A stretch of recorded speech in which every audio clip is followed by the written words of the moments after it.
आज की पीढ़ी मोबाइल और सोशल मीडिया में उलझी है। वहीं एक 19 साल का युवक जिसने हाथ में सिर्फ एक दंड लेकर 2000 मंत्रों के साथ एक ऐसी यात्रा पर निकल पड़े जो आत्मा को देवत्व की ओर ले जाती है। इस प्राचीन तपस्या का नाम है दंडक्रम प्राणायाम। लेकिन आखिर क्या है यह रहस्यमय यात्रा और क्यों मानी जाती है सबसे कठिन साधनाओं में से एक? दंडक्रम प्राणायाम एक ऐसा वैदिक और तांत्रिक अनुष्ठान है जिसमें साधक हाथ में दंड लेकर एक निश्चित पवित्र मार्ग पर चलते हुए मंत्रों का जाप करता है। यह कोई सामान्य यात्रा नहीं, यह होती है आत्मा की परीक्षा। दंड का अर्थ अनुशासन, क्रम का अर्थ नियम और प्राणायाम का अर्थ पवित्र यात्रा। इस पूरी प्रक्रिया का अर्थ है आत्मशुद्धि और ईश्वर प्राप्ति का मार्ग। देवव्रत महेश रेखे महाराष्ट्र के अहिल्या नगर के एक ब्राह्मण परिवार से हैं। उनके पिता का नाम महेश चंद्रकांत रेखे है। काशी में 19 साल के देवव्रत महेश रेखे ने इतिहास रच दिया है। महाराष्ट्र के इस युवा विद्वान ने शुक्ल यजुर्वेद के करीब 2000 मंत्रों का दंडक्रम पारायण 50 दिनों में पूरा किया है, जो बिना रुकावट के चला। उनको वेद मूर्ति की उपाधि मिली है। ये 200 साल के इतिहास में दूसरे विद्वान हैं। प्रधानमंत्री नरेंद्र मोदी ने भी ट्वीट पर 19 साल के इन वेद मूर्ति देवव्रत महेश रेखे जी को आने वाले पीढ़ियों को याद रखने का संदेश दिया है। वहीं सीएम योगी आदित्यनाथ ने भी काशी तमिल संगम के चौथे संस्करण में वेद मूर्ति देवव्रत महेश रेखे को सम्मानित किया। देवव्रत महेश रेखे जी ने यह 2000 मंत्रों का दंडक्रम काशी के रामघाट स्थित बल्लभराम सालिग्राम सांगवेद विद्यालय में पूरा किया। उन्होंने बताया कि यह बेहद कठिन होता है। इसे आखिरी बार 200 साल पहले नासिक के वेद मूर्ति नारायण शास्त्री देव ने किया था। विश्व में दूसरी बार और भारत में 200 साल बाद ऐसा हुआ है। जगत गुरु शंकराचार्य स्वामी श्री विद्याशंकर भारती जी महाराज ने देवव्रत को स्वर्ण आभूषण और 1,11,116 रुपए की सम्मान राशि से सम्मानित किया।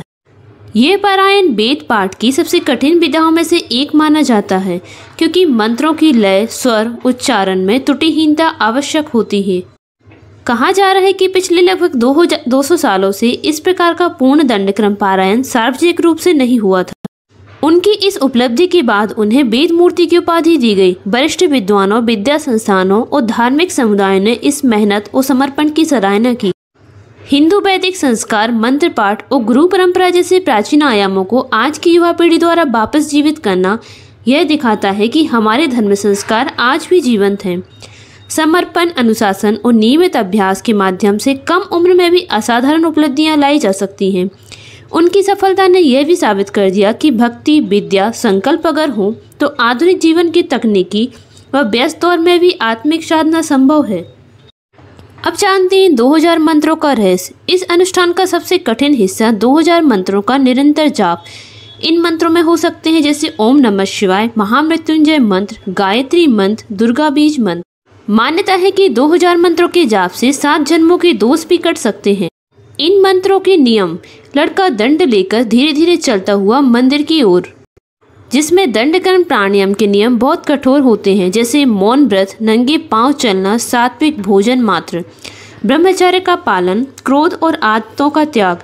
बीच में रुकना वर्जित भी हो सकता है और पीछे मुड़ना मना होता है, क्योंकि यह केवल रास्ता नहीं, यह जीवन का प्रतीक होता है जिसमें हर कदम पर एक नया जन्म होता है और एक नया मंत्र। 19 साल की उम्र में जब जीवन सपनों का होता है, पर इस युवक ने सपनों की जगह ईश्वर को चुन चुका था। दिन रात अभ्यास, शारीरिक दर्द, पैरों में छाले, लेकिन उनके चेहरे पर शांति। जब 2000 मंत्र पूर्ण हो जाते हैं तो होता है एक विशेष यज्ञ यानी कि हवन, और आकाश में उठती है धुएं की लहर, जो कि देवताओं तक उस साधक का संदेश पहुंचाती है। गुरु देते हैं आशीर्वाद, तुम कभी इंसान नहीं, एक साधक बन चुके हो। इन मंत्रों से जीवन पर भी प्रभाव पड़ता है, जैसे मन शांत, बुद्धि तेज, नकारात्मकता दूर, आत्मविश्वास बढ़ता है और जीवन का उद्देश्य स्पष्ट होता है। दंडक्रम प्राणायाम एक मात्र पूजा मात्र नहीं है, यह है आत्म साक्षात्कार की यात्रा। आज अगर एक 19 वर्षीय युवक 2000 मंत्रों की शक्ति समझ सकता है तो हम और आप क्यों नहीं? क्या आप भी इसी साधना का हिस्सा बनना चाहेंगे? तो हमें कमेंट में लिखिए दंड शक्ति। और वीडियो पसंद आए तो वीडियो को लाइक करें, शेयर करें। चैनल पर नए हैं तो चैनल को सब्सक्राइब करना ना भूलें।